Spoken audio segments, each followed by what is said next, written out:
বাংলার ঘরে ঘরে আনন্দ সুখ আসবে আবার ফিরে থাকবে না দুঃখ। বাংলার ঘরে ঘরে আনন্দ সুখ আসবে আবার ফিরে থাকবে না দুঃখ। কোরআন বুকে যদি হও আগোয়ান, কোরআন বুকে যদি হও আগোয়ান, কোরআনকে যদি করো সংবিধান। বাংলার ঘরে ঘরে আসবে আবার দুঃখের তমাস কেটে সুখের গোয়ার। বাংলার ঘরে ঘরে আসবে আবার দুঃখের তমাস কেটে সুখের গোয়ার। যদি কোরআনকে মেনে নাও জীবন বিধান, যদি কোরআনকে মেনে নাও জীবন বিধান, কোরআনকে যদি করো সংবিধান। বাংলার ঘরে ঘরে আনন্দ সুখ আসবে আবার ফিরে থাকবে না দুঃখ। বাংলার ঘরে ঘরে আনন্দ সুখ আসবে আবার ফিরে থাকবে না দুঃখ। কোরআন বুকে যদি হও আগোয়ান, কোরআন বুকে যদি হও আগোয়ান, কোরআনকে যদি করো সংবিধান। আসবে আবার ফিরে রাশেদার রাজ, জাহিলি দিনের শেষে নতুন সমাজ। আসবে আবার ফিরে রাশেদার রাজ, জাহিলি দিনের শেষে নতুন সমাজ। তবে কোরআন থেকে পাবে সবে সমাধান, তবে কোরআন থেকে পাবে সবে সমাধান, কোরআনকে যদি করো সংবিধান। বাংলার ঘরে ঘরে আনন্দ সুখ আসবে আবার ফিরে থাকবে না দুঃখ। বাংলার ঘরে ঘরে আনন্দ সুখ আসবে আবার ফিরে থাকবে না দুঃখ। কোরআন বুকে যদি হও আগোয়ান, কোরআন বুকে যদি হও আগোয়ান, কোরআনকে যদি করো সংবিধান।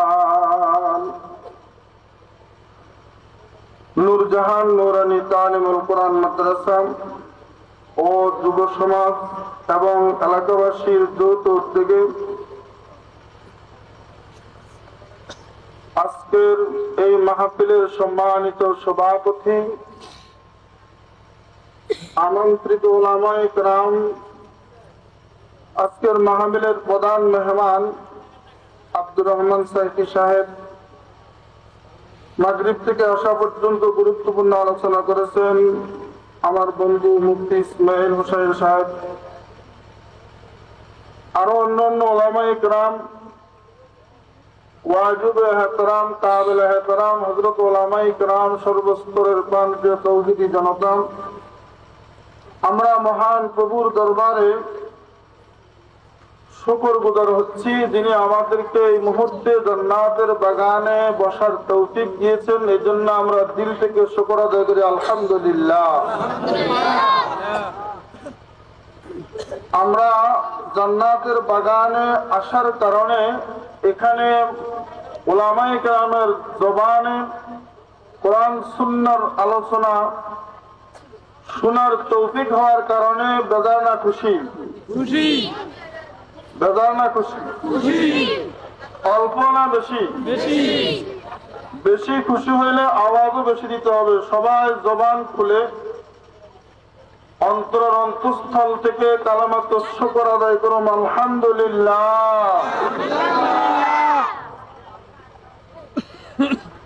আল্লাহ রাব্বুল আলামিন আমাদেরকে নেক কাজের তৌফিক দিয়েছেন। এখানে কোনো টিভি, সিনেমা, ছবি চলেনি। এটা হলো জান্নাতি পরিবেশ। আল্লাহ রসুল বলেছেন এটা জান্নাতের বাগান। এখানে যারা আসছে সবাই জান্নাতের মেহমান। এখানে যতক্ষণ বসে থাকবে ততক্ষণ কোনো গুনাহ তো হবে না, বরং প্রত্যেক নিঃশ্বাসে নিঃশ্বাসে, প্রত্যেক সেকেন্ডে সেকেন্ডে নেকি হবে। প্রতিটি কথা বলা এবং শোনার বিনিময়ে আল্লাহ পাক আমাদেরকে নেকি দান করবেন। ইনশাআল্লাহ আমরা শেষ পর্যন্ত থাকবো তো ইনশাআল্লাহ। আল্লাহ পাক আমাদের সকলকে তৌফিক দান করুন, আমিন। আমি আপনাদের সামনে কোরআন শরীফের শুরু সূরাতুল বাকারার প্রথম এবং দ্বিতীয় নং আয়াত তেলাওয়াত করেছি। বিশ্বনবী মুহাম্মদ আরবি সাল্লাল্লাহু আলাইহি ওয়াসাল্লামের অসংখ্য অগণিত হাদিস থেকে একটি ছোট্ট হাদিস পাঠ করেছি। আল্লাহ পাক যদি তৌফিক নসিব করেন নির্ধারিত সময়ের মধ্যে আলোচনা শেষ করার চেষ্টা করব। ওমা তৌফিক ইল্লা বিল্লাহ। আমরা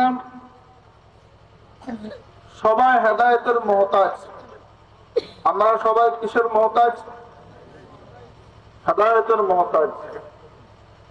হেদায়েত আল্লাহর পক্ষ থেকে হয়। হেদায়েত কার পক্ষ থেকে হয়? আল্লাহর পক্ষ থেকে। হেদায়েত যদি নসিব হয়ে যায় তখন সে সৌভাগ্যবান, তার ভাগ্য ভালো, সে ভাগ্যবান, তার নসিব ভালো। আমরা নামাজের প্রতি রাকাতে এই হেদায়েতের জন্য আল্লাহর কাছে দোয়া করি। প্রত্যেক রাকাত নফল হোক, সুন্নত হোক, ওয়াজিব হোক, ফরজ হোক, প্রত্যেক রাকাতে সূরা ফাতিহা আছে। সূরা ফাতিহার মধ্যে ইহদিনাস সিরাতাল মুস্তাকিম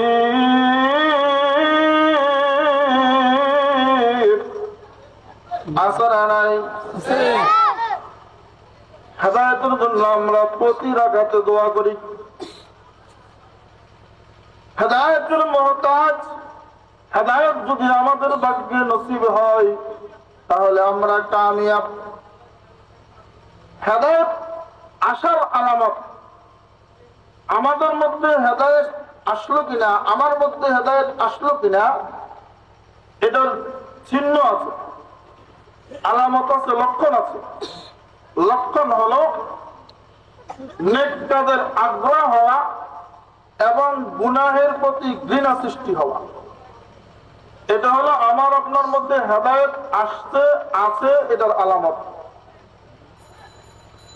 আল্লাহ পাকের সন্তুষ্টজনক কাজের প্রতি আগ্রহ হওয়া, আল্লাহ পাকের অসন্তুষ্টজনক কাজের প্রতি ঘৃণা সৃষ্টি হওয়া, এটা হলো হেদায়েতের লক্ষণ। যার মধ্যে এই লক্ষণটা আছে, আল্লাহ পাকের সন্তুষ্টজনক কাজের প্রতি তার আগ্রহ আছে, আল্লাহ পাকের অসন্তুষ্টজনক কাজের প্রতি তার ঘৃণা, এমন লক্ষণ যদি পাওয়া যায় তাহলে বুঝতে হবে তার ভিতরে হেদায়েত আছে।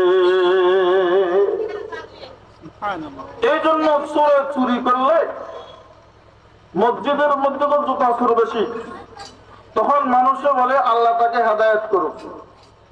মানে আল্লাহ তাকে চুরির গিলাস তার অন্তরে সৃষ্টি করে দিক, সে যেন আর চুরি না করে, সে ভালো কাজ করবে, ভালো কাজের প্রতি আল্লাহ তার আগ্রহ সৃষ্টি করে দেখ, তাহলে সে আর কখনো এই ঘৃণার কাজ করবে না, চুরির কাজ করবে না। আমরা হেদায়েতের মুহতাজ। হেদায়েত যার ভিতরে আছে সে কামিয়াব, ইহকাল পরকাল।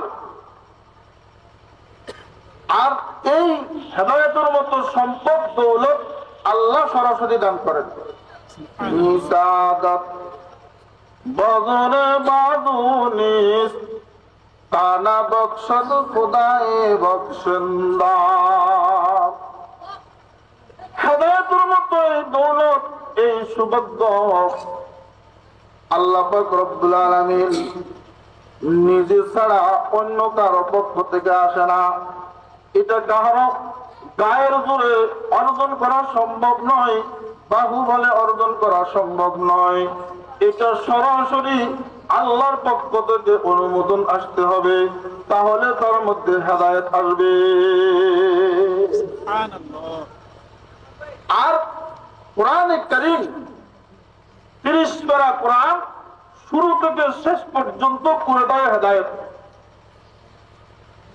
প্রতিটি অক্ষর, প্রতিটি শব্দ, প্রতিটি আয়াত, প্রতিটি সূরা, প্রত্যেক পারা শুরু থেকে শেষ পর্যন্ত পুরোটা হেদায়েত হেদায়েত হেদায়েত। এই জন্য আল্লাহ রাব্বুল আলামিন কোরআনের সর্বপ্রথম পারা, প্রথম পারার প্রথম পৃষ্ঠা সূরা বাকারা। এই সূরা বাকারার প্রথম আয়াত হলো আলিফ লাম মিম। এটার কি অর্থ এটা আল্লাহ রাব্বুল আলামিন ভালো জানেন। প্রথম আয়াত আলিফ লাম মিম, এটার অর্থ সমস্ত মুফাসসিরিন কেরাম লেখেন আল্লাহু আ'লামু বিমুরাদিহি।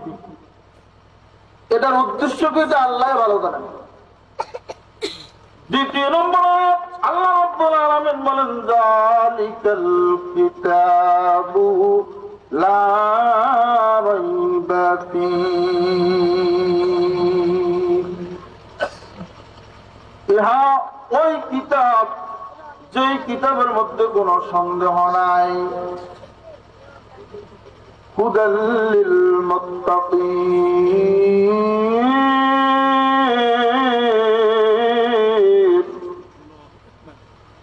এই কিতাবটা হলো মুত্তাকিনদের জন্য, পরহেজগারদের জন্য পথ প্রদর্শনকারী। পরহেজগার আল্লাহকে ভয় করেন, খোদা ভীতি যার অন্তর আছে তার জন্য এই কিতাবটা হলো হেদায়েত, পথ প্রদর্শন করবে। পরহেজগার যারা, তাদের জন্য এই কোরআনে কারীম হেদায়েত। অন্য আয়াতের মধ্যে আল্লাহ রাব্বুল আলামিন বলেন 21 পারার 10 পৃষ্ঠা সূরা লোকমানের 3 নং আয়াতের মধ্যে আল্লাহ রাব্বুল আলামিন বলেন আলিফ লাম মিম তিলকা আয়াতুল কিতাবিল হাকীম হুদা ওয়া রাহমাতাল লিল মুহসিনিন। আল্লাহ রাব্বুল আলামিন সূরা লোকমানের শুরুতে বলেন আলিফ লাম মিম। এটাও তো ওই সূরার শুরুর মতো। এটার অর্থ আল্লাহ পাকে ভালো জানেন। তিলকা আয়াতুল কিতাবিল হাকীম। আল্লাহ রাব্বুল আলামিন বলেন এগুলো প্রজ্ঞাময় কিতাবের, প্রজ্ঞাময় গ্রন্থের আয়াত। হুদা ওয়া রাহমাতাল লিল মুহসিনিন।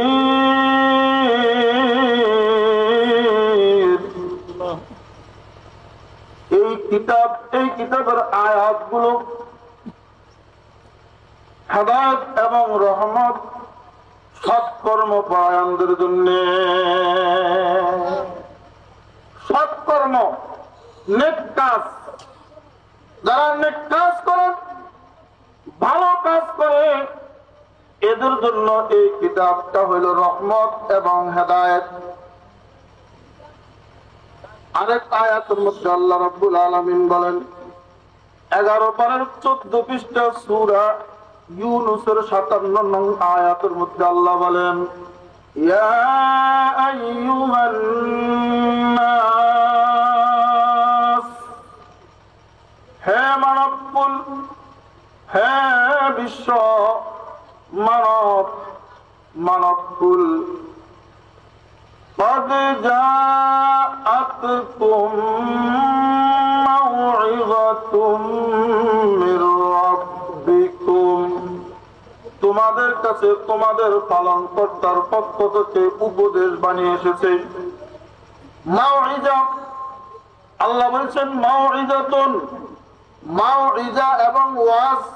এই যে আমরা আজকে এখানে লেখা হয়েছে ওয়াজ মাহফিল, এই ওয়াজ এবং মাউইজা শব্দ মানে উপদেশ, নসিহত, এমন কিছু কথা আলোচনা করা যার দ্বারা মানুষের অন্তর কোমল হয়, অন্তর নরম হয়, মানুষের মনটা আল্লাহর দিকে যায়, আল্লাহর দিকে মনোনিবেশ হয় এবং দুনিয়া থেকে বিমুখ হইয়া আখিরাত মুখী হইয়া যায়। এমন আলোচনাকে ওয়াজ বলেন, এমন আলোচনাকে মাউইজা বলে। আল্লাহ রাব্বুল আলামিন বলেন, হে মানবকুল, তোমাদের কাছে তোমাদের রবের পক্ষ থেকে উপদেশ বাণী এসেছে। এই কোরআনে কারীম শুরু থেকে শেষ পর্যন্ত 30 পারা কোরআন, পুরোটাই ওয়াজ, পুরোটাই নসিহত, পুরোটাই উপদেশ বাণী। এটা শুনলে মানুষের দিল নরম হবে, মানুষ আল্লাহর দিকে মনোনিবেশ করবে, মানুষ দুনিয়া থেকে আখিরাতমুখী হবে। আল্লাহ রাব্বুল আলামিন সূরা ইউনূসের 57 নং আয়াতের মধ্যে কোরআনের 4টি বৈশিষ্ট্যের কথা উল্লেখ করেছেন। 1 নম্বর বলেছেন কোরআন শরীফ হইল ওয়াজ, কোরআন শরীফ হইল উপদেশ বাণী। 2 নম্বর ওয়াশিফাউল লিমা ফিস সুদূর,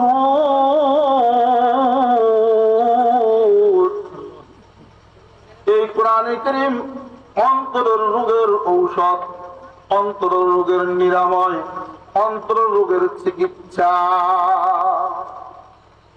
একটা হলো দেহের রোগ, দেহের মধ্যে চুলকানি হয়, ক্যান্সার হয়, দেহের মধ্যে বিভিন্ন রোগ হয়, জ্বর হয়, অনেক রকমের রোগ। এখন রোগের তো অভাব নাই, হাসপাতালের অভাব নাই, ডাক্তারের অভাব নাই। দেহের রোগ আরেকটা হইল অন্তরের রোগ, কিন্তু দেহের রোগের চেয়ে মারাত্মক কঠিন রোগ হইল অন্তরের রোগ।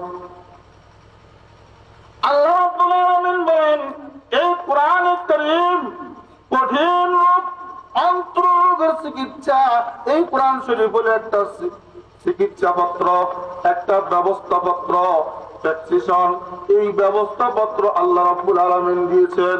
এই ব্যবস্থা পত্র যেমন অন্তর রোগের ঔষধ, তেমন দেহের রোগের ঔষধ। আল্লাহ নবীর কাছে এক সাহাবী এসে বলল, হুজুর বুকে ব্যথা, তুমি কোরআন শরীফ তেলাওয়াত করো। আরেক সাহাবী এসে বলল, হুজুর পেটে ব্যথা, কোরআন শরীফ তেলাওয়াত করো। সূরা ফাতিহা সমস্ত রোগের ঔষধ। সূরা ফাতিহা তেলাওয়াত করে তুমি ফু দাও, পানির মধ্যে ফু দিয়ে খাও, আল্লাহ পাক রব্বুল আলামিন ভালো করে দিবে। এই কোরআনে কারীমের উপরে আস্থা বিশ্বাস রেখে যদি ফু দিয়ে খায়, সূরা ফাতিহা পড়ে, অন্য সূরা পড়ে, তাহলে দেহের রোগও ভালো হয়ে যাবে। এই কোরআনে কারীম তেলাওয়াত করলে, এই কোরআনে কারীম মতে জীবন যাপন করলে অন্তরের রোগও ভালো হয়ে যাবে, অন্তরের রোগেরও চিকিৎসা হয়ে যাবে। এই কোরআনে কারীম শিফা, ঔষধ। কোরআনে কারীম অন্তরের রোগের ঔষধ। তারপর আল্লাহ রাব্বুল আলামিন বলেন, ওয়া হুদাউ ওয়া রাহমাতুল লিল মুমিনিন।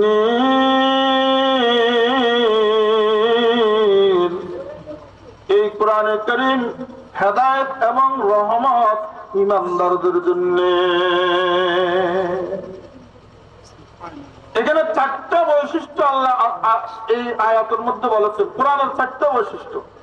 1 নম্বর, কোরআন হইল ওয়াজ, উপদেশ বাণী। 2 নম্বর, কোরআন অন্তরের রোগের ঔষধ, সাথে সাথে দেহের রোগের ঔষধ। 3 নম্বর হইল কোরআনে কারীম হেদায়েত। 4 নম্বর হইল কোরআনে কারীম রহমত। রহমত, রহমত, রহমত, রহমতে ভরপুর। আরেক আয়াতের মধ্যে আছে 2 পারার 7 পৃষ্ঠা, 2 পারার 7 পৃষ্ঠা সূরা বাকারার 185 নং আয়াত। এই আয়াতের মধ্যে আল্লাহ রাব্বুল আলামিন বলেন, শাহরু রমাদান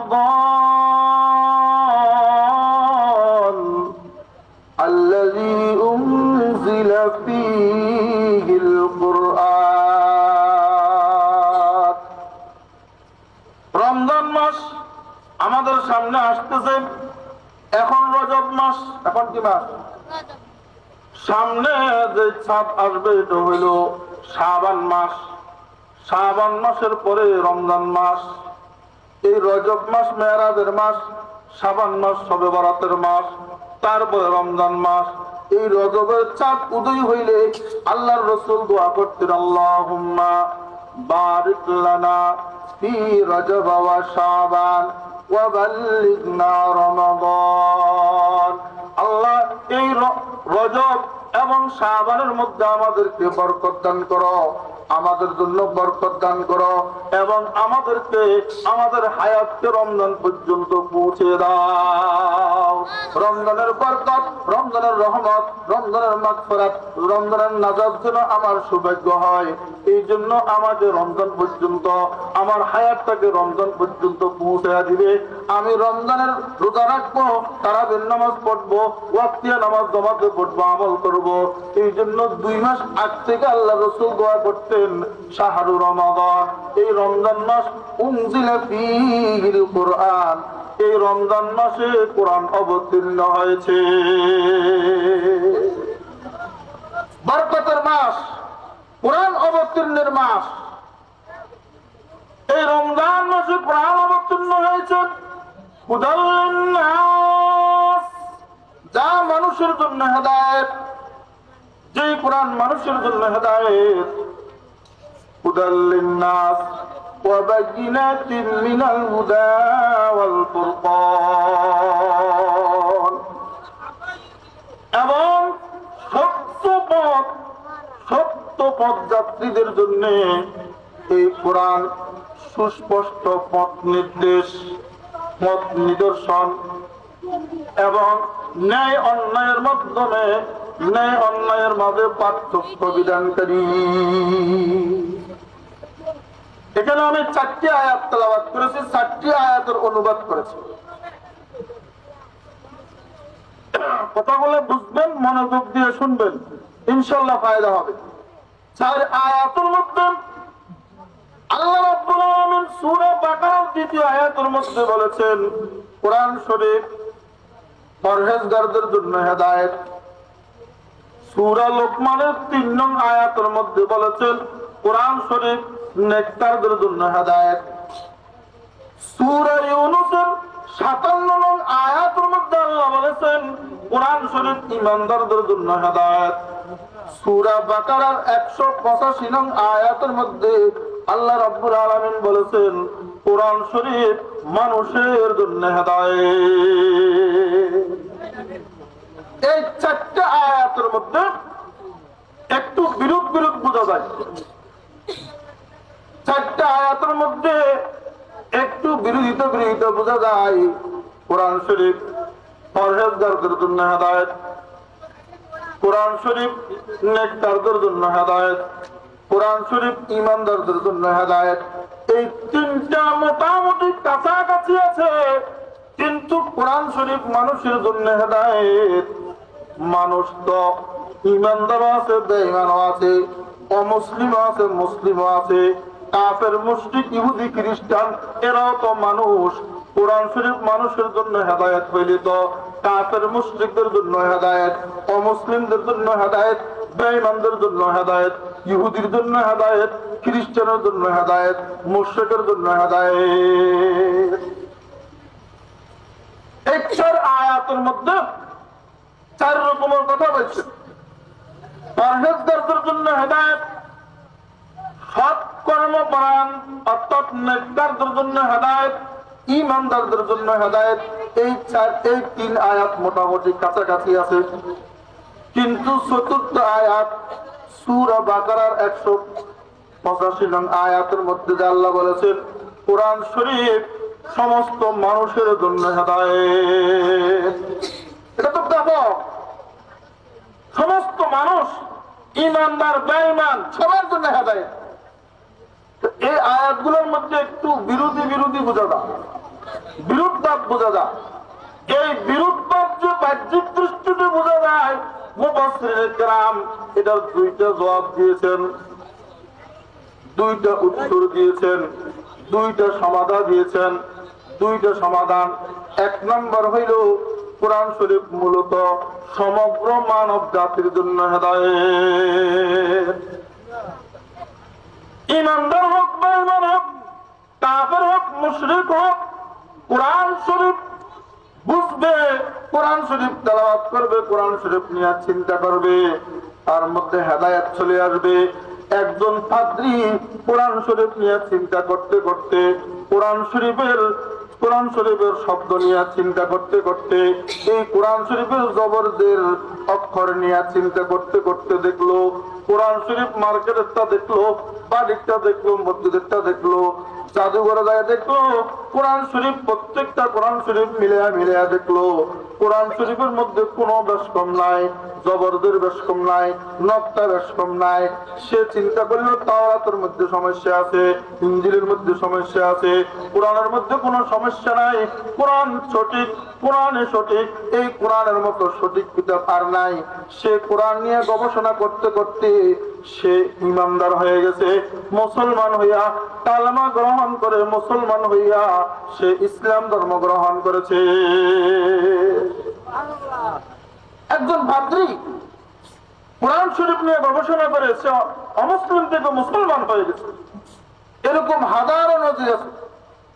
কোরআনের তেলাওয়াত শুনে কারি আব্দুল বাসিত মিশর বিশ্বকারী, বিশ্ব চ্যাম্পিয়নকারী কারি আব্দুল বাসিত সাহেবের তেলাওয়াত শুনে শুনে অনেক মানুষ কাঁদছে, অমুসলিমেরা কাঁদছে, অনেক মানুষ মুসলমান হয়েছে। উনি তো মারা গেছে, আল্লাহ পাক ওনার তেলাওয়াতের মধ্যে, সুরের মধ্যে এমন একটা আকর্ষণ দিয়েছেন, ওনার তেলাওয়াতে বহু অমুসলিম পর্যন্ত মুসলমান হয়ে গেছে। কোরআন শরীফ মূলত সমস্ত মানুষের জন্য হেদায়েত, সে মুসলিম হোক অমুসলিম হোক, যাই হোক না কেন, কোরআনে কারীম তার জন্য, সবার জন্য হেদায়েত। কিন্তু এই হেদায়েতের ফলাফল, হেদায়েতের লাভ ভোগ করে ইমানদারেরা, হেদায়েতের লাভ ভোগ করে নেককারেরা, হেদায়েতের লাভ ভোগ করে পরহেজগারেরা, খোদা বিরোধীরা, তারা এটার ফায়দা ভোগ করে, লাভ ভোগ করে, এটা তারা তৃপ্তি পায়।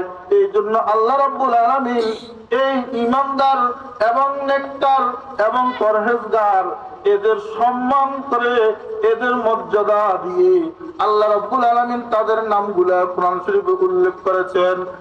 এটা তাদের সম্মানের জন্য, তাদের সম্মানার্থে, আর না হয় কোরআনে কারীম সমস্ত মানুষের জন্য হেদায়েত।